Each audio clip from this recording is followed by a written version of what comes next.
l'accélération de Raka, personne ne va le revoir. Libéré Tiraka. Et le nouvel essai. Le nouvel essai pour l'ASM Clermont-Auvergne.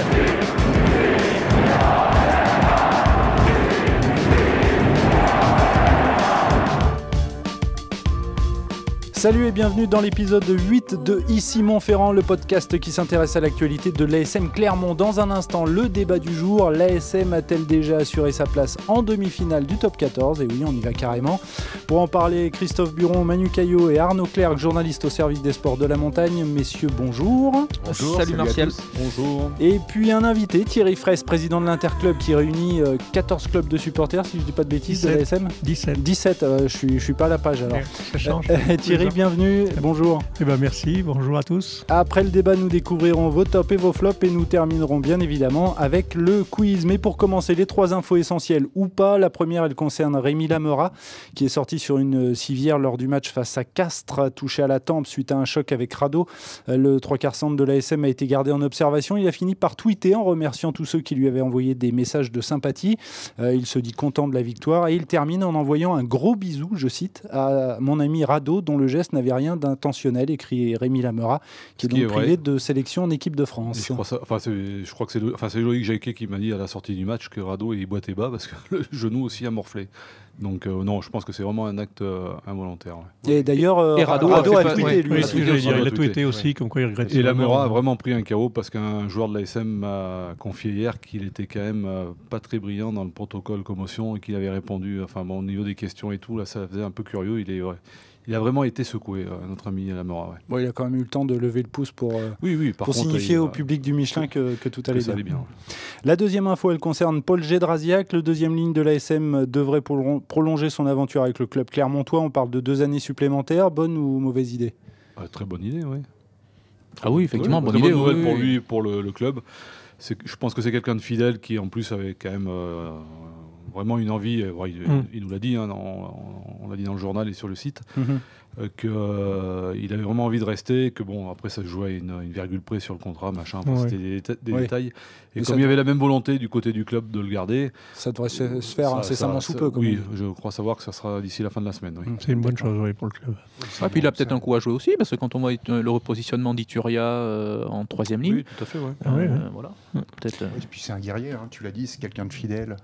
Quelqu'un de fidèle qui donne l'exemple, qui peut être un peu impétueux, qui peut être un peu limite des fois, mais qui est un leader de combat, qui peut l'être, tout à fait. La troisième info, elle concerne la performance des avants de l'ASM dans l'exercice du plaquage face au Castres olympique. Fritz Lee, Sébastien Vahamina, Sitaleki Timani et Arthur Ituria ont fait un sans faute. Alors j'ai lu cette statistique sur le site de Sport Auvergne. 44 plaquages réussis pour 44 plaquages tentés. D'ailleurs, à noter que Rémi Lamera a également fait un sans faute avec 8 plaquages réussis pour 8 tentés avant de. On comprend mieux la note finale est un peu salée pour le CO qui a réussi l'exploit de faire 55% de réussite au plaquage. Effectivement. Ce qui est un score mais indigent pour une équipe de ce calibre. C'est-à-dire que c'est quasiment un plaquage sur 2 de raté. Quoi. Un seul franchissement aussi. Côté ils n'étaient pas venus pour jouer, nos amis castréens, on est d'accord. Pourtant, vu la compo, je m'attendais à autre chose de leur part. Mais bon...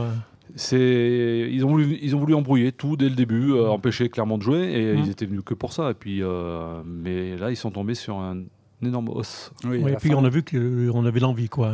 Bien sûr. D'entrée, on a vu que... Les premiers plaquages, ça a été significatif. On a montré la couleur d'entrée. Demande à Le Boris. Le plaquage de Lee sur Le Boris, qui l'a totalement sorti du match. Vous écoutez ici Montferrand, le podcast qui s'intéresse à l'actualité de l'ASM, et c'est maintenant l'heure du débat. Et une question qui va sans doute énerver Franck Azema s'il nous écoute. L'ASM a-t-elle déjà assuré sa place en demi-finale du top 14 ? Alors on va tout de même rappeler que l'ASM est leader du top 14. On a le classement là devant nous, avec 30 points après 8 journées de championnat, et qu'elle possède aujourd'hui 8 points d'avance sur le 4e, le Racing 92. Alors d'un point de vue mathématique, bien évidemment, rien n'est fait puisqu'il reste encore 18 journées de championnat. Mais sur l'impression que dégage cette équipe de l'ASM, diriez-vous qu'elle sera dans le carré final, Manu ? Pour moi, c'est fait. Pour toi, c'est déjà fait. Oui, c'est les supporters clermontois peuvent prendre les billets pour les demi-finales à Bordeaux. Réserver l'hôtel. Réserver l'hôtel. Ça tombe bien, il va être en vente sous peu, là. Donc. Non, pour moi, c'est fait, oui. Je ne vois pas aujourd'hui qui peut inquiéter Clermont dans ce championnat. On le voit d'abord à domicile, 20 points pris sur 20 possibles. le message est très clair. Et puis, encore une fois, il n'y aura pas cette... C'est l'équipe qui a pris le plus de bonus, je crois aussi. Depuis le début, ils sont en 6, je crois. Oui, c'est ça, 6. Et encore une fois, l'ASM ne joue pas la grande Coupe d'Europe. Il n'y aura pas cette débauche d'énergie à chaque fois. Voilà, cette double confrontation de décembre, cette quinzaine de janvier, des moments toujours clés où l'équipe laissait des plumes. Là, la qualification est quasiment assurée pour les quarts de finale de la Challenge Cup. Enfin, faudra quand même aller jouer à Timișoara. Non, je rigole. Ça devrait passer, je pense. Donc voilà, pour moi, l'ASM sera dans les deux à la fin de la saison et l'ASM a déjà sa place en demi. Christophe, est-ce que tu es aussi affirmatif ? Un petit peu moins. Autant le top 6, je suis affirmatif, sauf accident industriel. Clermont sortira plus du top 6, c'est une évidence. Oui, parce qu'au départ, on voulait lancer le débat justement sur le top 6, et puis finalement, on s'est dit, on est tous d'accord. Je pense qu'il y aura une unanimité là. Sur les demi-finales, bon, il y a 6 points d'écart, mais là où je mettrai un petit bémol, c'est qu'il y a aussi des équipes en forme dans ce championnat. Je pense au Stade Français, qui a la particularité, comme vient de le dire Manu, et comme l'ASM de ne pas faire de la Coupe d'Europe. Donc il va... Et en plus, alors, qui en plus, là, ils peuvent envoyer les juniors. Le challenge je crois qu'ils européen, ont fait un trait sur le challenge européen. Donc ils vont encore moins user leur bonhomme dans le challenge européen. Donc gare au Stade Français, qui peut être un rival, et qui est un rival d'ailleurs. Ils sont à 6 victoires et 2 défaites comme l'ASM. Il y a juste les bonus qui les séparent, donc les 3 points d'écart. Donc Stade Français va être un rival très sérieux pour les demi-finales, enfin pour l'accession aux demi-finales directes. Quand on dit demi-finale, c'est demi-finale directe. Direct, sans passer par... Et il y a une autre équipe qui, moi, je trouve assez séduisante. J'étais un peu sceptique, un petit peu déjà, enfin la saison dernière, sur son retour au premier plan, c'est le Stade Toulousain. Mais là, je suis assez séduit par ce que je vois. Et avec de bonnes perfs en Coupe d'Europe en plus. Ouais. Je me dis que ce club peut retrouver un peu de son lustre dans le temps et peut jouer les troubles faits dans... Pour moi, les demi-finales vont se jouer, enfin, l'accession directe va se jouer entre ces 3 clubs. Et pourquoi pas le Racing aussi, qui a une grosse puissance de feu, même si c'est un peu plus inconstant pour l'instant. Je suis un peu plus mitigé sur l'accession directe. Pour moi, Toulouse, effectivement, Jean-Jean et Christophe réalisent une très belle saison et signe des performances. Battre le Leinster, c'est pas anodin. Les gagner à Basse, voilà, c'est des performances assez fortes. Je pense qu'ils vont laisser des plumes en Coupe d'Europe, par contre, Toulouse. Thierry ? Oui, moi c'est vrai que quand on voit le classement, le Stade Français, ils en ont pris 40 chez nous. Donc déjà, c'est... Bon, le Racing, on a eu la chance d'aller gagner chez eux. On les a peut-être pris au bon moment. Donc sur les 4 premiers, déjà, on en a battu 2. Il n'y a que Toulouse qu'on va recevoir pour les fêtes. Donc c'est vrai que Toulouse, tout de suite, est pas mal. Ça, on retrouve le jeu à la toulousaine un petit peu. Mais est-ce qu'ils vont être constants? Je ne sais pas. Bon, c'est vrai que l'année dernière aussi, on avait vu un peu de mieux, puis ça n'a pas tenu la longueur. Donc moi, je pense qu'on a pratiquement en demi, quoi. Arnaud, plus mesuré peut-être? Plus mesuré, ouais. Je suis un peu comme Christophe. Je suis un peu plus mesuré. Garde bien le micro devant la bouche, c'est plus pratique. Le top 6, c'est certain. Je suis d'accord avec Christophe. La demi-finale, je suis un peu plus mesuré. On n'est jamais à l'abri de blessures. On l'a vu par le passé, notamment l'an dernier, Clermont a été beaucoup accablé par les blessures. Et puis il y a le tournoi destination aussi. Imaginons que derrière, on ait Parra, Lopez, Penaud, Fofana, Raka, pourquoi pas, retenir en équipe de France. Ça fait presque toute ta ligne arrière qui est absente. Plus les étrangers. Plus les étrangers, plus les de l'eau, plus... enfin voilà. Sans oublier Parra. Sans oublier Parra, mais je l'ai dit, Christophe. Ah, pardon. Je l'ai dit. D'accord. Il a tout préparé, Arnaud. Depuis ce matin, il est sur ses stats. Là, il est au point. Il est à fond. Là. J'ai regardé aussi, je me suis amusé à faire une statistique sur les 5 dernières saisons, là, au bout de 8 journées, à regarder les 2 premiers au classement, donc synonyme de qualification directe pour les demi-finales. Donc ça fait 10 clubs en 5 saisons, et seulement 6 clubs se sont qualifiés pour les demi-finales. Donc c'est plus que la moitié, mais c'est pas 100%. Donc il peut y avoir des surprises encore dans ce championnat. Christophe? Moi, je dirais qu'il y a un tournant qui... Enfin, c'est pas un tournant, ça va être une bascule, c'est samedi prochain. C'est ce que disait Bernard Goutin dans les colonnes de la montagne ce matin, c'est qu'ils peuvent écraser le top 14 en allant gagner à Grenoble. Parce que là, c'est la trêve. Ça ce qui n'est pas impossible, le premier gros classement de Grenoble. Oui, non, bien sûr. Ils peuvent, mais bon, il faut qu'ils réenclenchent la dynamique à l'extérieur, qui est un peu arrêtée là, depuis Bordeaux. Ils en sont à 2 défaites d'affilée à l'extérieur, en top 14. Franchement, s'ils gagnent à Grenoble, là, oui, d'accord, je suis prêt à refaire le débat et à dire que là, c'est OK, on peut réserver l'hôtel à Bordeaux et le restaurant même. On le refait lundi, alors, le débat. Si ça perd à Grenoble, bon, tout reste ouvert. Il y a le match de Lyon après où on va... Là, on n'aura ni les internationaux français, ni Fidjiens, mais ni Lyon est un peu impacté, contrairement aux autres années. Ah, je sais pas. Connaissant Mignoni, à mon avis, il a dû cocher ce match aussi, quand même, parce que bon, il sait qu'il nous manquera du monde. Mais, ouais, tout à fait, oui, mais... Surtout que Lyon a laissé tomber en Coupe d'Europe, c'est mal barré pour eux. Oui, là, bon, hier en plus, ils y ont pris comme il faut aussi, donc je sais pas, il a envie de réagir. Ils ont besoin de revenir aussi, parce qu'ils sont 6e et la place n'est pas du tout assurée tout de suite. Donc, non, il n'y a rien d'assuré, non. Vous croyez franchement que les équipes vont venir faire la guerre à Clermont? Disons que oui, comme Castres, samedi, non tout à fait. Ah oui, Castres était venu avec les armes. Oui, Castres était venu avec les armes. Castres est venu au complet, il ne faut pas l'oublier. Non, et justement, ils en ont pris 40 en venant au complet. Alors je pense qu'il y a d'autres équipes qui... Si je suis manager d'un club, effectivement... Cette année, autant l'année dernière... Manu, je ne suis pas d'accord avec toi. Il y a des équipes qui vont dire on va être ceux qui vont aller taper Clermont chez eux. Quand il y aura les doublons, Manu, oui, tout à fait. Quand tu seras déplumé du côté clermontois, est-ce que l'entraîneur adverse va pas dire là il y a un coup à jouer au Donc Thierry a raison, là. Peut-être que Lyon, c'est peut-être Mignoni peut se dire c'est peut-être l'occasion de frapper un coup, même si ça c'est pas gagné, parce que là il peut pas ignorer la dynamique actuelle de Clermont. Ça saute aux yeux de tout le monde que cette équipe a retrouvé et l'envie et la dimension athlétique et physique. Et le match de samedi est important parce qu'il prouve, et ça c'est un peu nouveau à l'ASM, qu'ils sont capables de gagner rien que dans le combat.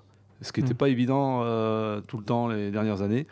Parce que Clermont était vanté pour son jeu, c'est vrai, sa vitesse dans l'exécution, tout ce qu'on veut. Mais là, ils ont gagné un match. Oui, parce qu'on se souvient quand même qu'ils s'étaient plaints, entre guillemets, de la pluie à La Rochelle. Bon, visiblement, là, contre Castres, ils ont tiré les leçons de. Ça n'a pas gêné. Ils avaient mis l'accent sur le jeu au sol dans la semaine, hein, ça je le sais. Et là, ils ont excellé dans ce domaine des rucks et tout. Ils ont vraiment. Et c'était là où Castres voulait les toper. Hein. Il y a Franck Azema qui avait regardé son appli météo. Oui, c'est bon. Donc, on va le gagner à l'ancienne, celui-là. Et ils l'ont gagné. Mais alors justement, je maintiens, moi, il n'y aura pas d'équipe. Enfin, je ne vois pas d'équipe venir gagner au Michelin cette année. Vous avez réservé votre hôtel à Bordeaux, vous, Manu, si j'ai bien compris. Oui, alors. J'espère que je regrettais pas. Non remboursable, c'est mon sac. Oui. Mais alors le fait aussi tu le disais tout à l'heure, Manu, le fait de disputer la Coupe d'Europe et le challenge européen, donc la petite Coupe d'Europe, on va dire, c'est plutôt un avantage pour l'ASM dans la course au Brennus, ou est-ce que le fait de jouer une Coupe d'Europe justement au rabais pourrait ne pas suffisamment préparer, on va dire, les Clermontois au jeu de finale du championnat? Pour moi, c'est positif parce qu'ils vont faire tourner l'effectif comme ils l'ont fait face à Timisoara l'autre jour. L'ASM a fait un grand pas vers sa qualification. D'entrée de jeu, en allant gagner à Northampton, a fait le plus dur de cette phase de poule. Aujourd'hui, Clermont est quasiment qualifié pour les quarts, un quart à domicile. Je pense qu'ils vont finir parmi les meilleurs premiers. Donc voilà, le boulot en Challenge Cup est déjà fait. Quasiment. Après, on partira sur une autre compétition à partir du mois d'avril, à partir du quart. Jusqu'en avril, l'ASM va pouvoir se concentrer sur le championnat, faire tourner son effectif, comme Franck Azema le fait depuis plusieurs semaines, depuis le début de la saison. Cette année, il a cette chance-là par rapport à l'an passé d'avoir un effectif quasi complet, même si voilà, il y a quelques blessures là, qui sont tombées ces dernières semaines. Donc je ne vois pas franchement aujourd'hui ce qui peut inquiéter Clermont dans ce championnat. Il n'aura pas le choix de faire tourner avec les internationaux qui seront pris. Il y a l'impact des doublons, c'est sûr. Par la sélection. Là, pour la tournée de novembre, bon, l'impact est un peu moindre tout de suite parce qu'on n'aura pas trop de matchs, mais pendant le tournoi, il y a quand même pas mal de matchs. Mais quand on regarde le calendrier, on va jouer des équipes plutôt de deuxième partie de tableau. Donc, ce qui fait que les doublons, on devrait peut-être pas trop mal les passer. Je crois qu'on a 2 gros matchs et tout le reste. Parce que les doublons. Alors, pour revenir à ta question, Martial, c'est clair que, comme dit Manu, la victoire à Northampton, elle offre un truc énorme à Franck Azema, c'est de faire tourner l'effectif. Il a assuré l'essentiel. Il a gagné le match le plus important qui était sur le papier le plus compliqué. Donc c'est ce qui va lui permettre de faire tourner l'effectif sur toute cette période, la phase de poule. Sachant qu'en plus l'ASM possède un banc de qualité. Ah bien sûr, oui, il y a des espoirs, il y a du monde à tous les postes. Donc c'est vrai que ça fait pencher la balance pour pour une cadence maintenue en tête du top 14, oui, tout de suite. Mais alors j'ai consulté les archives, l'équipe qui s'est classée 4e à l'issue de la phase régulière a totalisé en 2018 73 points, c'était Toulon. En 2017, 69 points, c'était Toulon. Et en 2016, 81 points, c'était le Racing. Autrement dit, j'ai envie de dire en gagnant quoi, un match sur 2 et en grappillant ici ou là des points de bonus offensifs ou défensifs, c'est pratiquement dans la poche. Oui. Mais t'es pas en demi-finale quand t'es 4e. T'es en barrage. T'es en barrage. À la maison. Barrage à la maison, mais barrage à la maison, mais t'es pas en demi-finale direct. Ah oui, les deux j'ai dit une bêtise. Les deux premiers, ouais. Donc, on a pour l'instant Clermont à 30 points. Ouais, il faut quand même. C'est un peu de la science-fiction de dire que la SM est en demi-finale. L'an dernier, Lyon était premier au bout de 8 journées avec 32 points et n'a pas fini dans les. Il n'a pas fini dans les deux premiers. Mais bon, ils avaient eu des blessures aussi. Oui, notamment parce qu'il y a des postes clés, notamment Ferns, qui s'était blessé, et le Lyon de l'an passé n'avait pas l'effectif dont on peut disposer clairement cette saison. Alors, on a le sentiment, tu le disais tout à l'heure, Manu, que rien ne peut arriver à cette équipe clermontoise, notamment à domicile, où elle n'a jamais été inquiétée ni par le Stade français, et encore moins par Castres, le champion en titre samedi. Mais est-ce que les prestations de l'ASM sur la pelouse, alors je pense à La Rochelle ou à Bordeaux, n'ont pas montré tout de même quelques failles, on va dire, dans la belle mécanique auvergnate? Bon, c'est des failles un petit peu psychologiques. Là. On fait un peu moins l'effort. C'est une équipe qui est un petit peu tournée, un peu moins de repères.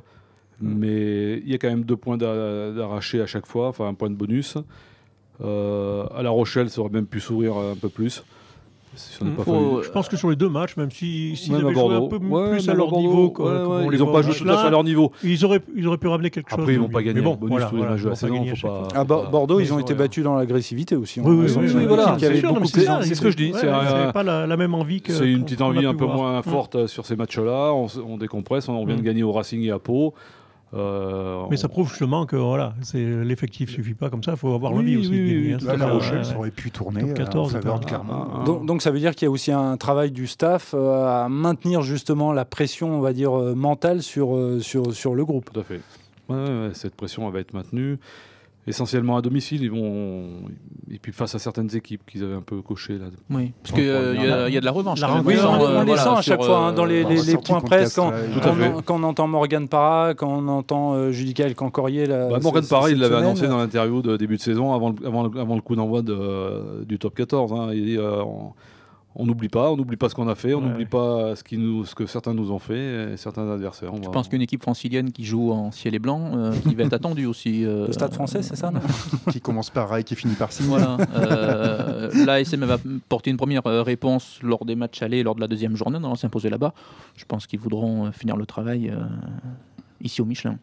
On se retrouve dans quelques journées pour évoquer le sort et le parcours de l'ASM.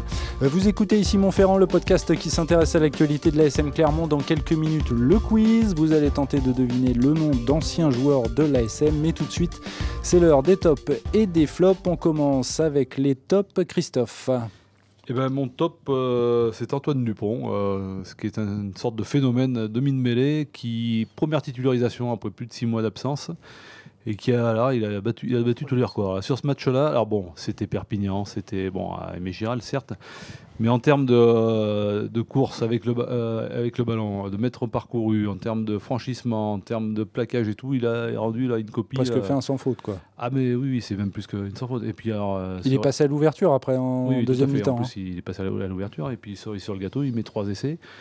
Donc alors bon, c'est un top. Je mettrais juste un petit bémol à son poste de numéro 9 au niveau international. Je ne sais plus qui c'est qui me disait tout à l'heure, ça fait passer au PSG. Il écrase à un certain niveau, après il faut voir au niveau au-dessus ce que ça vaut. Il y a un palier à franchir. Par rapport à la Champions League, nos amis footballeurs.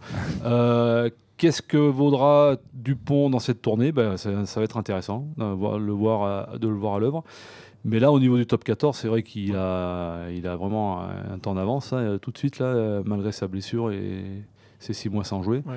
Mais ce qu'il a fait là, c'est assez remarquable. Ouais. Mais oui, donc mon petit bémol, c'est par rapport à sa stratégie, les choix qu'il peut être amené à faire, et puis la façon de commander les gros, où il est un peu en retrait par rapport à un Morgan Parra, par exemple. Arnaud, ton top? Mon top, on reste sur les demi de mêlée, mais on va on retourne du côté du Michelin, c'est Greg Ledlow. L'an dernier, il a eu probablement quelques difficultés d'adaptation, mais là, cette saison, on le voit revenir à un très très bon niveau. Contre Castres, il fait un 7 sur 7 au pied. Il a été blessé l'année dernière. Il était blessé. Oui, il a été blessé. Ça a été le premier de la longue liste. Il ne faut jamais l'oublier, un premier match européen aux Ospreys. Bien sûr. Ouais, dont des pénalités, dont une qui était vraiment pas facile. Ouais, une transformation au coin là, sur les bêta, mais il la met facilement. Il a retrouvé son niveau au pied, son niveau international. C'est un buteur de classe internationale. Et puis même dans la gestion du jeu, on le voit coller au ballon. Et puis il y a cette inspiration sur la passe sautée sur l'essai de Betham. Para a été blessé, il fait oublier la blessure de Para. Et on constate que si Morgan Para n'est pas là, on peut compter sur un demi-mêlée de qualité internationale. Et le problème, c'est qu'on risque d'avoir l'absence des deux. Oui, bien sûr. Plusieurs fois dans la saison. Oui, c'est possible pour le tournoi. Manu, ton top. Et déjà, oui, effectivement, oui. Ton top, Manu. Alors, au départ, j'étais parti sur Antoine Dupont. Je vais. Il y a Dupont et Dupont. Voilà. Dupont et Quintet et Dupont et Quintet, si tu cherches bien. Je vais rejoindre Arnaud, je vais revenir sur la SM et sur la victoire de ce week-end justement. Christophe en a parlé tout à l'heure. On n'était pas forcément habitué à voir Clermont gagner comme ça, ces matchs à l'ancienne, en mettant de l'engagement comme ils l'ont fait. Voilà, ils ont apporté une réponse. C'était une facette qu'on ne leur connaissait pas forcément. Et la réponse apportée est très claire. Les Castres en ont fait les frais. Comme a dit Christophe Furios à la fin, on a pris une véritable leçon. Donc voilà, moi, c'est sur le visage et l'engagement mis là par les Clermontois samedi. Ouais, Christophe Furios qui a aussi vu des sourires sur les bouches auvergnates. Il a dit qu'ils sont ça, c'est un gros malin. Oui, c'est la pour... ficelle est grosse. C'est-à-dire, c'est pour motiver. Là. Il motive déjà. Il prépare ses joueurs à la motivation du match retour. Et là, il a donné rendez-vous. Thierry, ton top. Moi, mon top, on va dire, en tant que président des supporters, c'est le début de saison de la SM. En 8 matchs, donc 4 matchs à la maison, un 20 sur 20. Ça fait longtemps qu'on n'avait pas vu ça. Et puis les 4 matchs à l'extérieur, 2 victoires, 2 bonus. Ça fait 10 points sur 20 à l'extérieur.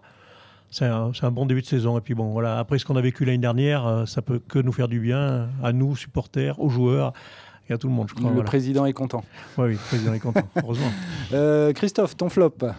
Et bien mon flop, je vais rester sur ce match Clermont-Castres, c'est le comportement global des ex-joueurs de l'ASM du Castres Olympique, avec des degrés différents. Autant Loïc Jacquet a été à peu près correct dans le combat, il a essayé de faire ce qu'il pouvait, il a fait 1 ou 2 fautes grossières en touche.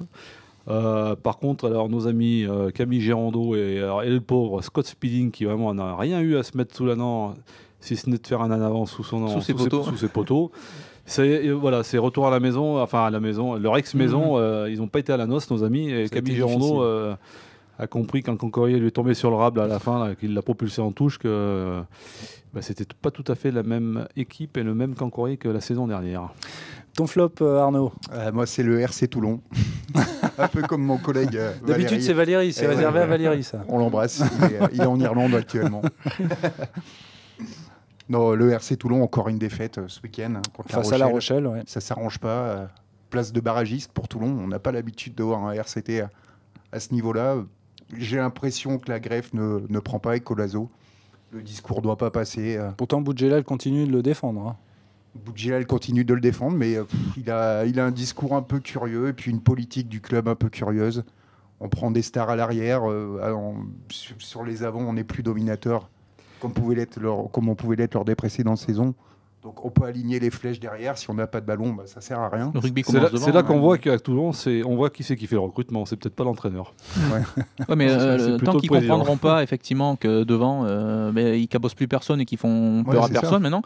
Depuis la période où ils gagnaient tout, ils n'ont pas remplacé les Carleman, les Williams, les Botta. Et depuis qu'ils ont perdu ces joueurs-là, le 5 de devant, c'est un 5 très moyen. Je sais pas si c'est une histoire de discours entre Colazo et le RCT. Il y a peut-être un peu de ça, mais je suis pas sûr tout de suite. Il fait avec ce qu'il a, je pense. Mais c'est surtout son jeu, ce qu'il veut mettre en place, quoi. C'est pas adapté, quoi. C'est pas adapté. Oui, la charnière aussi. C'est moyen, ça grince un peu. Mais bon, la charnière dépend forcément du rendement de ce qu'il y a devant. Et pour l'instant, c'est vrai que ça fait pas des étincelles devant. Ça casse pas la bouche à grand monde. On voit encore, ils sont sur Milner Scudder. Enfin, ça va pas leur servir à grand chose, Milner Scudder. Qu'ils prennent des mecs devant, parce que sinon. ils n'y arriveront pas. Même... Et je pense, heureusement pour eux, il y a des équipes plus faibles cette saison. Parce qu'il y aurait un top 14 dense, comme on a pu avoir par le passé. Ou un top 12, tiens, un top 12. Oui, il paraît que c'est dans je ne les... citerai pas le nom. Ça serait compliqué ça pour pourrait être compliqué pour eux. Dans les tuyaux. Manu, ton flop? Alors on va descendre en Fédéral 2. Il y avait un derby pidomois hier à Cournon. On passe du top 14 à la Fédéral 2. Cournon-Histoire. Prenez les parachutes. Non, il y a quelque chose qui m'a déplu, fortement déplu d'ailleurs. Alors je vise pas le club de Cournon, qu'on soit bien d'accord, mais c'est le comportement de certains supporters. Alors c'était une dame qui arbitrait, qui venait de la Ligue Île-de-France, qui a certainement commis des erreurs en deuxième mi-temps. On a senti que le match avait tendance par moments à lui échapper un petit peu. Mais les réactions et ce qu'ont pu dire certains supporters, des supporters qui ne méritent même pas d'ailleurs qu'on les appelle comme ça, s'ils n'ont rien d'autre à faire, ils n'ont pas besoin de venir au stade. Ils peuvent rester chez eux. Voilà. Donc, ils servent pas leur sport, ils desservent leur club aussi. J'ai eu une expérience aussi il y a quelques jours sur un match Limoges-Issoire où le comportement de certains supporters limougeaux avait été là aussi affreux, indescriptible d'ailleurs. Vous avez failli partir en bagarre en tribune. Donc voilà, on va voir un match. Ça veut dire qu'on aime ce sport. Si c'est pour critiquer, insulter tout le monde, on reste chez soi. Autant rester chez soi. Voilà qui est dit. Thierry, ton flop pour terminer. Mon flop, moi je vais revenir un peu sur l'ASM. Et c'est un flop un peu, c'est une déception pour 3 joueurs, on va dire les joueurs en A. Para, Lamela, Fofana. Qui malheureusement devait retrouver le maillot bleu de l'équipe de France et tous qui, à cause de blessures, tous les 3 cette semaine, vont pas pouvoir partir faire la tournée. Je trouve que c'est un peu dommage pour eux et je pense que même pour le club, parce que c'est toujours bénéfique pour des joueurs comme ça, ça fait partie des choses qu'ils espèrent tous, de jouer en équipe de France. Et bon, quand c'est à cause d'une blessure comme ça au dernier moment, c'est toujours embêtant pour eux. Quoi. Bon, voilà. Après, le bon côté, c'est qu'ils seront frais. Ouais, on peut toujours. Voilà, après, c'est ce qu'on dit entre nous, ça. Mais bon, voilà. Non, mais pour eux, franchement, c'est un peu dommage. Para, surtout, qui devait retrouver cette équipe et que tout le monde attendait avec une charnière Para Lopez qu'on avait envie de voir en bleu. Et c'est vrai que c'est un peu dommage. Autre bon côté, ce ne sont pas des absences très très longues. Donc ça veut dire que. 3 semaines, j'ai vu là, apparemment. 3 semaines minimum. Ouais, tu dis, ça va leur permettre de se régénérer, de se soigner. Et que, bon, c'est pas des, ça ne va pas handicaper l'effectif clermontois. C'est très longtemps. Ils seront prêts pour Timișoara. Non, je rigole. Ouais, il faudra du monde. Ce podcast est bientôt terminé, mais avant de nous quitter, place au quiz. Allez, c'est l'heure de jouer, messieurs. Alors, le principe est très simple. Vous devez deviner le nom d'anciens joueurs de l'ASM. Alors, j'ai fait un petit calcul. Après 7 épisodes, c'est Christophe qui est en tête avec 3 victoires. Il est talonné de près par Jeff et Valérie qui comptent chacun 2 victoires dans ce quiz. Très loin Arnaud, mais c'est normal puisque c'est ta première, donc tu pouvais pas faire autrement. Mais combien de victoires sur combien de participations? 3 victoires. Ah oui, faire les pourcentages, voilà, c'est ça. Ouais.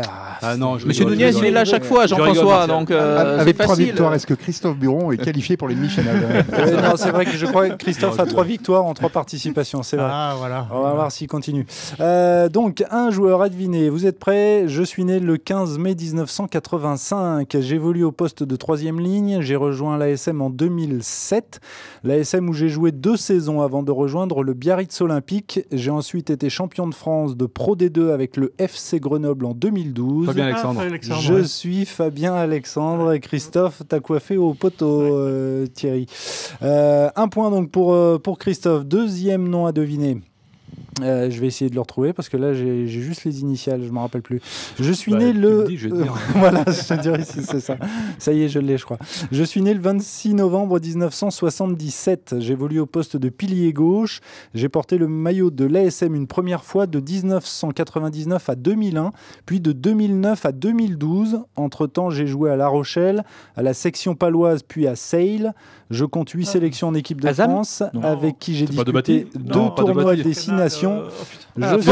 Fort. Voilà. Je crois que là c'est pour Manu, mais alors vraiment de microsecondes. On peut demander la barre là? Non, on n'a pas les moyens. 3e joueur à deviner. Je suis né le 30 mars 1974. J'évolue au poste de pilier. J'ai disputé 5 saisons sous les couleurs de l'ASM entre 1996 et 2001 avant de rejoindre les Coujoux. J'ai fait mes débuts chez les seniors à Périgueux. J'ai également joué en Angleterre à Gloucester. Je suis Pierre Capdevielle. La victoire est donc pour Christophe Buron qui donc fête sa 4e victoire en autant de participation. J'en avais une 4e, on se la fait vite fait. Je suis né le 15 avril 1948. J'ai joué la plus grande partie de ma carrière sous les couleurs jaune et bleu de 1968 à 1981. J'évolue au poste de demi d'ouverture. Je suis surnommé le Gaulois. Je suis Jean-Pierre Romeu, effectivement, l'emblématique joueur de l'ASM et ses fameuses moustaches. Hein. C'est ça. Voilà. Fanny sous la table. L'épisode 8 du podcast Ici Montferrand est terminé. Un épisode que vous pouvez écouter sur la plateforme Castbox. C'est pas compliqué, il suffit de télécharger l'application et vous tapez Ici Montferrand dans le moteur de recherche. Nous attendons bien évidemment vos réactions positives ou négatives, mais je l'espère toujours constructives sur notre page Facebook, notre compte Twitter @Montferrand ici, notre compte Instagram Ici Montferrand ! Et sur notre chaîne YouTube. Merci messieurs, merci beaucoup pour votre participation. Merci. Bonne semaine et à lundi prochain. Ciao. Salut. Salut.